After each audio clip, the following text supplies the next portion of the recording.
तो हेलो बच्चों, आपका स्वागत है वननेस लर्निंग क्लासेस में। My self Brijesh sir. तो आइए हम अध्याय 3 जो है दो चर वाले रैखिक समीकरण युग्म के बारे में आज हम पढ़ेंगे। दो चर वाले रैखिक समीकरण युग्म, pair of linear equation in two variable. इसमें जो है कि हम परिचय के बारे में पढ़ेंगे। इस अध्याय से संबंधित परिचय के बारे में पढ़ेंगे। दो चर का मतलब इसमें दो चर वाले रहेंगे, दो चर रहेंगे। रैखिक समीकरण मतलब होता है, ये रैखिक मतलब जैसे आइए हम इसको एग्जाम्पल के माध्यम से समझते हैं। ठीक है, रैखिक मतलब होता है जिसमें जो है कि कोई पावर नहीं होता है, जिसमें कोई घात नहीं होता है, तो उसको हम सॉल्व करते हैं। तो आइए ऐसे रैखिक समीकरणों को हम पढ़ें। समीकरण क्या है? समीकरण एक ऐसा कथन है जिसमें दो बीजगणित व्यंजक समान होते हैं। बीजगणित, ठीक है ना, बीजगणित व्यंजक समान होते हैं। बीजगणित का मतलब होता है जिसमें अंक और अंग्रेजी के जो अक्षर होते हैं मिले होते हैं और बराबर चिन्ह के साथ एक बीजगणित व्यंजक समीकरण रहता है बराबर के साथ, जो जीरो से तुलना करके उसको हल किया जाता है। जैसे एग्जाम्पल के तौर पे 2x + 5 बराबर, अब यहाँ पे 9x + 6 है। जैसे मान लीजिए दो ये समीकरण दिया हुआ है, ठीक है। अब इसको हम क्या करेंगे, x जो है यहाँ पर देखिए, अब x है, ये आपका जो है कि चर है। तो यहाँ पर देखिए बराबर का चिन्ह दिया हुआ, मीन्स क्या होता है कि जब ये बराबर का चिन्ह दिया होता है तो दोनों से तुलना किया जाता है, वैल्यू को निकालते हैं। तो यहाँ पर 3x + 5 बराबर 0 हो जाएगा। तो यहाँ पर भी देखिए आपका दिया है बराबर के बाद 0 है, इसका तुलना हम कर सकते हैं। तो ये समीकरण हुआ, बीजीय व्यंजक हुआ, ठीक है ना। अब एक चर में रैखिक समीकरण को पढ़ेंगे, लीनियर इक्वेशन इन वेरिएबल। एक चर में रैखिक समीकरण क्या होता है, ठीक है ना। अब एक चर में रैखिक समीकरण पढ़ेंगे। अभी तो हमने यहाँ पर समीकरण केवल पढ़ा है कि समीकरण होता क्या है। तो समीकरण वही बताया गया है कि बराबर के बाद बराबर करके हम क्या करते हैं, उसको रिप्रेजेंट करते हैं। बराबर के बाद 0 रखते हैं और उसको रिप्रेजेंट करते हैं, कंपेयर करते हैं, तुलना करते हैं। तो इसमें एक चर रहेगा, चर एक रहेगा। जैसे 3x है, ठीक है, 2x है। तो केवल एक चर वाले समीकरण जिसकी अधिकतम घात क्या हो, एक होती है, ऐसे चर वाले समीकरण को रैखिक समीकरण, मतलब जिसकी घात एक हो, ऐसे करें। केवल एक चर वाले रैखिक समीकरण जिसकी अधिकतम घात एक हो, एक चर वाले रैखिक समीकरण कहलाते हैं। ये परिभाषाएं हैं, आप समझ सकते हैं। तो देखिए यहाँ पे जैसे x + यहाँ पे 5 बराबर 0 हो गया। हमने यहाँ x + 5 बराबर 0 रख दिया। तो ये x जो है कि एक चर वाला रैखिक समीकरण है। यहाँ पे घात इसके ऊपर एक है, इसलिए एक चर वाले रैखिक समीकरण कहते। एक घात होने के वजह से इसका जो है कि एक चर वाला रैखिक समीकरण कहा जाता है। दूसरा एग्जाम्पल लेते हैं हम, तो x + 1/5 लेते हैं और -6/7 लेते हैं। अब बराबर ये 9/x हो गया कि नहीं हो गया। आइए ये देखते हैं, ये भी एक चर में रैखिक समीकरण है क्योंकि इस पे भी x पर अधिकतम घात हमारी 1 है। आइए एक चर में रैखिक समीकरण का हल अब देखते हैं। सॉल्यूशन ऑफ है linear equation in one variable, ठीक है ना। यहाँ पर कह रहा है कि लीनियर इक्वेशन इन वेरिएबल, जिसमें एक वेरिएबल हो, चर का वह मान जिसे दिए गए समीकरण में रखने पर इसके दोनों पक्षों का मान बराबर हो जाता है, तो समीकरण का हल या मूल कहलाता है।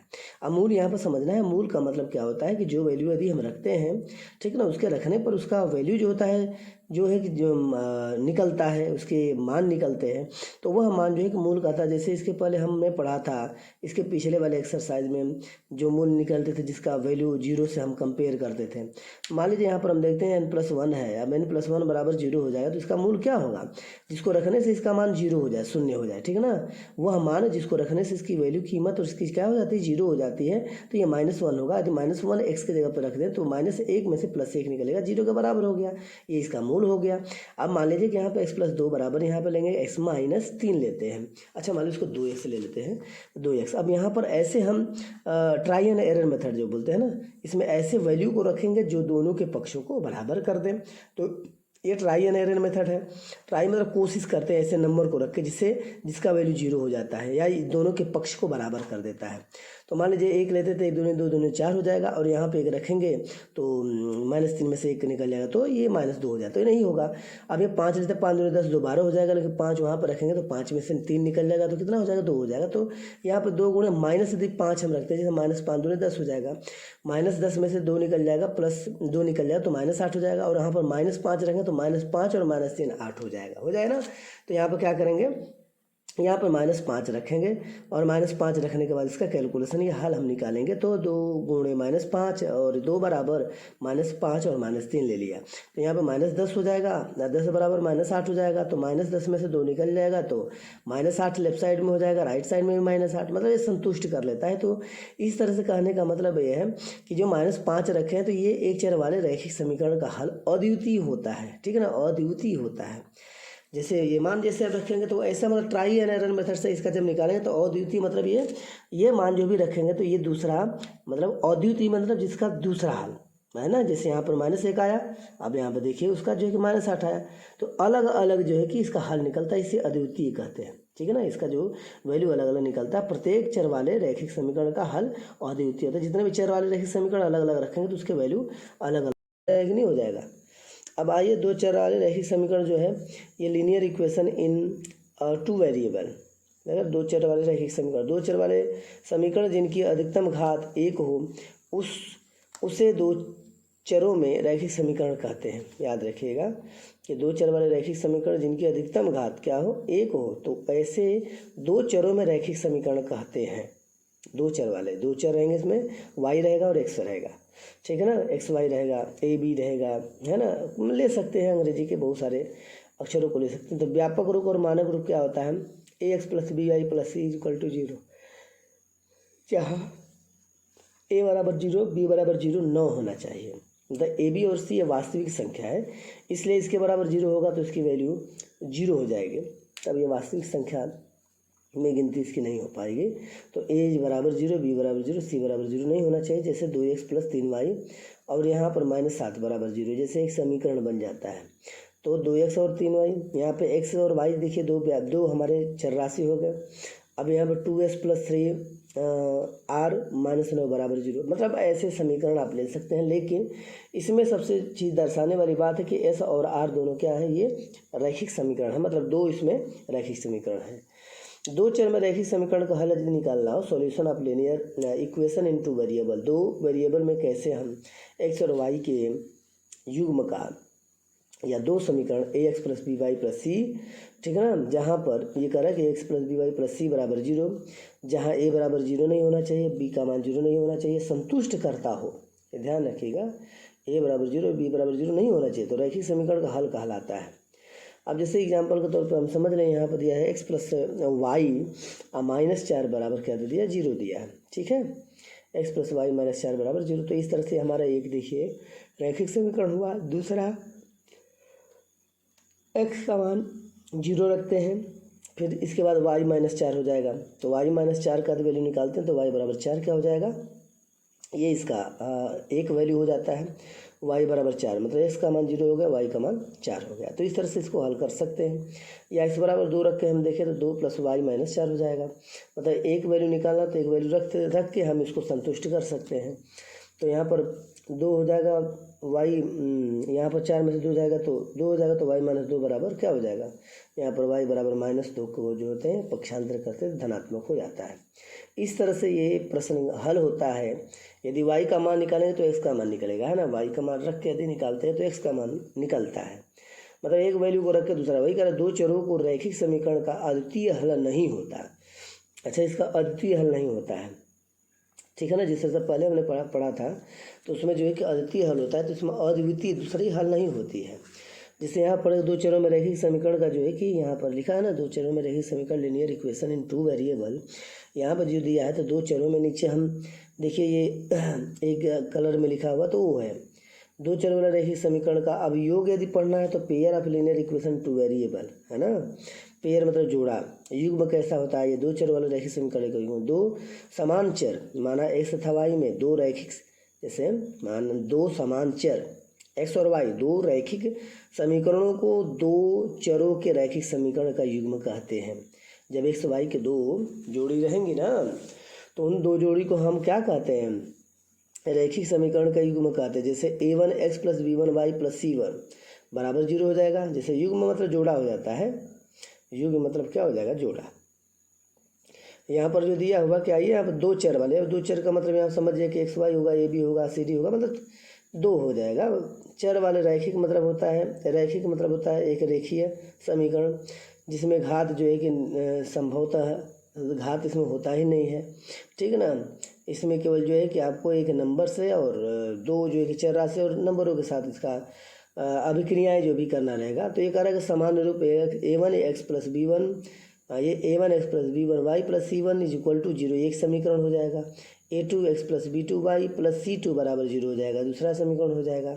जहाँ पे ए बी और सी, a1 b1 c, ठीक है ना, a b1 देखिए यहाँ पे a1 है, b1 है और यहाँ पे c1 है, c1 अंक हो जाएगा। a2 b2 c2 ये भी अंक यहाँ पर a1 b1 c1 a2 b2 c2 ये सभी वास्तविक संख्याएं हैं। जहाँ पर ये ध्यान रखिएगा कि a1 is equal to not zero, b1 is equal to not zero तथा a2 प्लस माइनस यहाँ पे जीरो या b2 is equal to not zero, मतलब यहाँ पे a2 is equal to not zero, b2 is equal to not zero, मतलब इनका जो वैल्यू जीरो के बराबर नहीं होता है, नहीं होना चाहिए। तो क्या होता है कि समीकरण संतुष्ट होती है या समीकरण का हल निकलता है, ठीक है। यहाँ पर 2x प्लस 3y माइनस 7 है, तो मान लें कि यहाँ पर क्या करेंगे 3x प्लस, अब जैसे माना हमने 7y और माइनस 9 बराबर 0 ले लिया, तो समीकरण 2 हो गया। एक समीकरण 2x हो जाएगा। यहाँ पे x का गुणांक जो 2 है, y का गुणांक 3 है और c1 जो है हमारा 7 है। इसी तरह दूसरे में a2 जब निकालेंगे तो a2 का 3 है और b2 का 7 है, मतलब y का गुणांक समझिए कि 7 है और x का गुणांक। इस तरह से आप लिख सकते हैं, ठीक है ना। यहाँ पर लिख सकते हैं आपका 2t माइनस 2s बराबर 7 हो जाएगा। अब यहाँ पर यहाँ पर t का जो गुणांक 2 है, इस तरह से लिख सकते हैं, जैसे 3t माइनस मान लीजिए 2s इज इक्वल टू क्या हो जाएगा 10 हो जाएगा। तो यहाँ पर t का गुणांक है, यहाँ पर t, यहाँ पर s का गुणांक है। तो यहाँ पर मान लीजिए कि a1 b1 c1 है, a2 b2 c2 है पहले में। अब इस तरह दो चरों वाले रैखिक समीकरण युग्म का हल, अब दो चरों का रैखिक समीकरण के युग्म का हल कैसे करेंगे, अब इसके बारे में पढ़ते हैं। तो x और y के मानों से, ठीक है ना, x और y के मानों से सतह कोई भी युग्म जो दोनों समीकरण a1 x plus b1 y plus c1 equal to 0, a2 x plus b2 y plus c2 को संतुष्ट करता है, संतुष्ट करता है। इसके वैल्यू जब निकलेंगे x और y के, तो इसके वैल्यू को जब रखेंगे ना समीकरण में, तो समीकरण में रखने के बाद जो बायां पक्ष है वो दाएं पक्ष के बराबर होना जरूरी होगा। जरूरी नहीं रहेगा, नहीं बराबर होगा तो गलत हो जाएगा। अब जैसे यहाँ पर दे दिया x प्लस वाई माइनस 10 बराबर 0, अब यहाँ पे x माइनस वाई है, x माइनस वाई माइनस 4 बराबर 0 हो गया, ठीक है। अब हम क्या करेंगे, यहाँ पे x माइनस वाई माइनस 4, अभी दो समीकरण है यहाँ पे, अब समीकरणों को हल करना है। अब यहाँ पे x माइनस वाई माइनस 4 बराबर 0 हो गया। तो दो प्रकार के समीकरण हैं, तो इनको हल करते हैं। हल करने के बाद जो वैल्यू निकलता है उस वैल्यू को हम इसमें रखते हैं तो संतुष्ट होता है। जैसे मान लीजिए कि x का वैल्यू 6 निकल जाता है और y का वैल्यू क्या होता है, यहाँ पे 4 निकल जाता है। तो अब इसमें रख के इसको देखना पड़ेगा कि समीकरण का हल है कि नहीं है। तो आइए इसको देख लेते हैं। अब यहाँ पर हम रखेंगे x की जगह पे और प्लस यहाँ पे 4 रख देंगे y की जगह पे और माइनस 10 हो जाएगा। तो ये 6 और 4 10 हो जाता है, ये माइनस 10 हो जाएगा। अब दोनों 10 माइनस 10 हो गया तो 0 हो गया। अब यहाँ पर भी हम देख लेते हैं वैल्यू को रख के क्या कर इसको संतुष्ट करता है। तो ये 6 में से 4 जाएगा 2 हो जाएगा और ये नहीं 4 और 4 माइनस 8 हो जाएगा। तो 8 में से 6 निकल जाएगा तो माइनस ही हो जाएगा, ये माइनस 2 वैल्यू हो जाएगा, है ना। तो अब इस तरह से 2 जो है कि 0 को संतुष्ट नहीं करता है, ठीक है। तो ये हल नहीं है। अब यहाँ पर देखिए 10 में से 10 हो गया तो ये संतुष्ट करता है। इसलिए इस समीकरण के लिए x इक्वल टू 6 y बराबर 4, इस समीकरण के लिए x प्लस वाई माइनस 10 के लिए संतुष्ट करता है, ऐसा ही है। एग्जाम्पल के तौर पर आइए हम देख लेते हैं। x प्लस वाई बराबर 12, x माइनस वाई बराबर 6। अब यहाँ पर क्या करते हैं कि मान लीजिए कि हम x बराबर यदि हम 9 ले लेते हैं तो देखते हैं, और y बराबर यहाँ पे हम 3 ले लेते हैं तो देखते हैं क्या इस समीकरण को संतुष्ट करता है। तो क्या करना है, समीकरण को अपने के जगहों पर रखना। जैसे x का मान 9 है तो 9 रख दीजिए, y का मान 3 है तो जोड़ दिया, दोनों को 12 हो गया, मतलब 12 बराबर 12 हो गया। ये संतुष्ट करता है, मतलब ये समीकरण का हल है। x का मान यहाँ पर रखें 9, यहाँ पर 9 रखेंगे और 9 में से y की जो वैल्यू है 3 उसको घटा देंगे।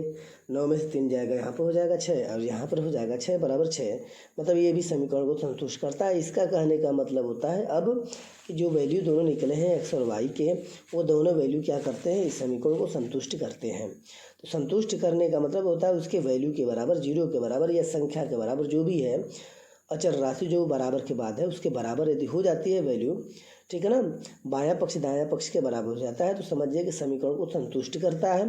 संतुष्ट करने का मतलब उसका हल है। आइए दो चर वाले रैखिक समीकरणों का युग्म का हल किन विधियों से करते हैं। तो एक आरेखीय विधि है, ठीक है।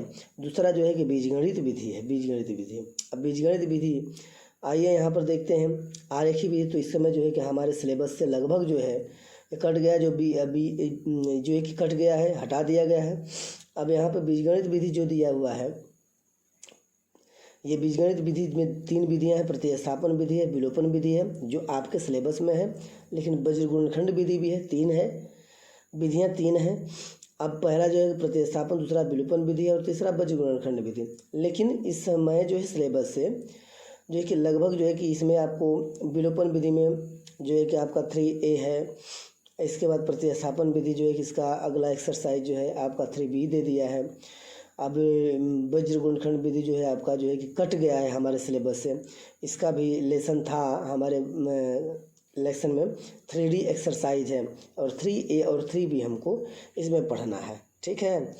इसमें 3A और 3B पढ़ना है क्योंकि 3D जो है कि सिलेबस से बाहर निकाल दिया गया है, पुराने वाले बुकों में दिया भी है, तो उसे जो है हमें नहीं पढ़ना है। जो सिलेबस में उसको पढ़ना है। तो अगले वीडियो में फिर मिलते हैं। जय